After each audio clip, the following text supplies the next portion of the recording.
I had a fun idea for this stack of placemats in my drawer. Pick 4 to 5 colorful placemats with laser cut or die cut patterns. Cut several lengths of twine, string, or ribbon. I'm using a yellow ribbon that matches my placemats.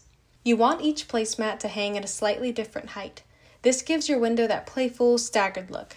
Thread your ribbon through a top cutout, or carefully make a small hole near the edge of each placemat if you don't have one in the right place. Tie a secure knot, making sure it hangs straight. Clip the top of each string into a curtain clip, then slide the clips onto the rod. Now head to your window. I'm using a tension rod here, but if you don't have a tension rod, you can also place command hooks on either side of your window and rest your non-adjustable rod on that. Space them out across the rod and adjust the hanging lengths as needed. The placemats should overlap slightly but still feel airy and light. This project is both decorative and functional, letting light pour in, but still offering a touch of privacy, color, and visual interest. No sewing, no special tools required, just a few basic supplies in about 15 minutes. Grab some Elmer school glue for this renter-friendly project. First, I gave my window a really good cleaning. You'll want to make sure that there is no dirt or grime on your window before you start this project. Then I grabbed some masking tape to mask out an abstract design on my window. This is optional and you can leave it off if you'd like. I grabbed one of these little sponge rollers from Dollar Tree, and then I'm going to take my Elmer's glue and pour it straight into the tray.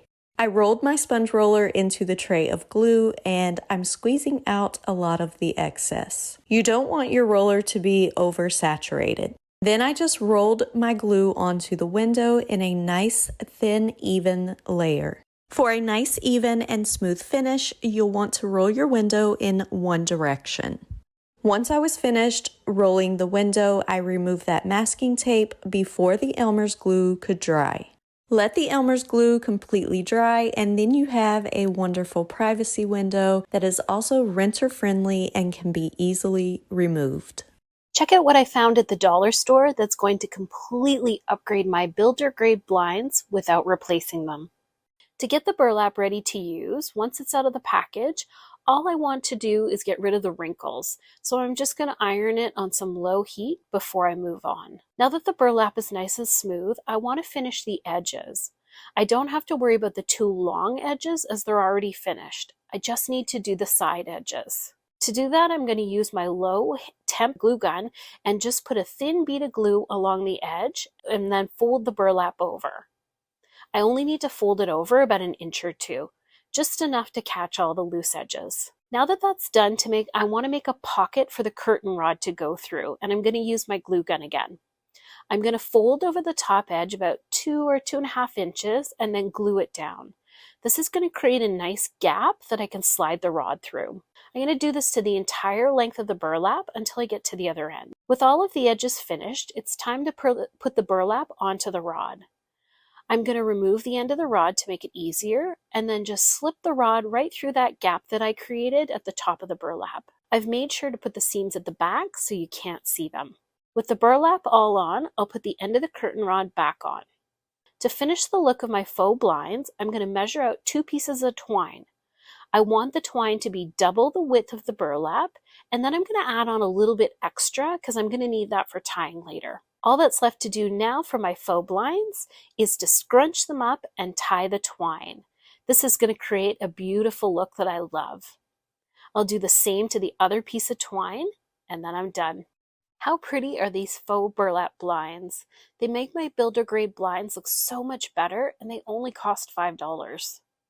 I hope this has inspired you to give your blinds an upgrade as well. Do you have a window that you want to let in light, but you might also need a bit of privacy with? You're going to start this project by measuring out your boards and using a miter box and a handsaw to create 45-degree edges. Next, use wood glue and press them together. You'll also use a staple gun to secure those corners. If you happen to notice once you flip your frame over that there are small gaps at the corners, grab some wood filler and press it into those gaps, and then grab either a piece of sandpaper or a sanding block and sand it smooth. Once you have your frame elevated, go ahead and shake up your favorite color of paint, shake it well, and begin applying the first coat of paint to the frame. Let the paint dry and then repeat. Once that's dry, go ahead and cut a piece of lace to fit your frame. Remember, the lace should be wider and taller than the opening in the middle of the frame. Once the frame is completely dry, flip it over and place the lace on the back side. Use a nail gun to secure the lace all around the frame that you've made. You want to pull the lace tightly as you go around.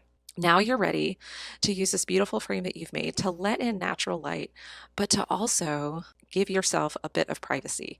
I have this window in my studio office and I decided it needed some fresh curtains. I picked up this one-step tie-dye kit from my local Walmart. It had some really cool ombre pastel colors that I wanted to try. And since I only need the powder for this DIY, I'm going to save the rest of the kit for something else.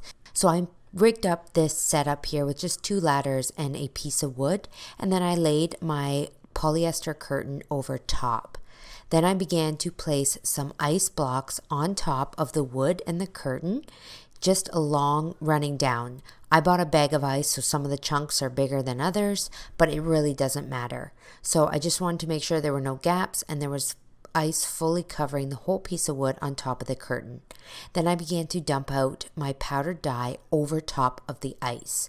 I tried to do this as evenly as possible, making sure that all the ice was covered with powdered dye. I used all the colors in the kit and spread them out across the entire plank of wood. Now the easy part is just to sit back and let the sun melt the ice and see what kind of colored patterns come out. So where I am right now, I'm in Canada, and it was actually 33 degrees Celsius this day, so the ice was melting at a pretty rapid rate.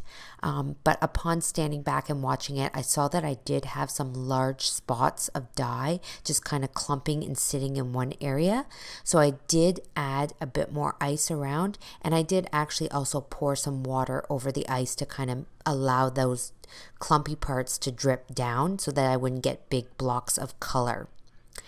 When I started watching it, I had my piece of wood tilted. I thought it would create a cool design, but I decided that I really actually didn't like the way the colors were kind of floating down towards one end of the curtain. So I did decide to level it out halfway through just by lowering the wood down on a different rung on my ladder, making it more even to allow the color to evenly displace down my curtain. Once the ice is completely melted, you just take your curtain off your piece of wood and then just place it in the dryer till it's dry. This is a polyester curtain that I'm using here. Upon doing the project, if I had to do it again, I would probably use a 100% cotton curtain. I believe that the colors would absorb a lot better because as the sun melted the ice, it also kind of changed the color of the dye. So the salmon color and the butterscotch that were in the kit actually kind of faded out with the sun, and I was just left with the blue. But honestly, I think it's actually really light and delicate, and I think it's a perfect fit for this window. So I now have these super ice blue kind of ombre dyed curtains, and I think they turned out really well considering this was a very cheap, inexpensive DIY to do. The dye kit only cost me $8 and the curtain was $4 from my local dollar store. Then just add a bag of ice and that's all you need for this project. I hope that this encourages you to get creative with ice dye and see what kind of colors and patterns that you can come up with. Thanks so much for tuning into Home Talk, and we'll see you on another video.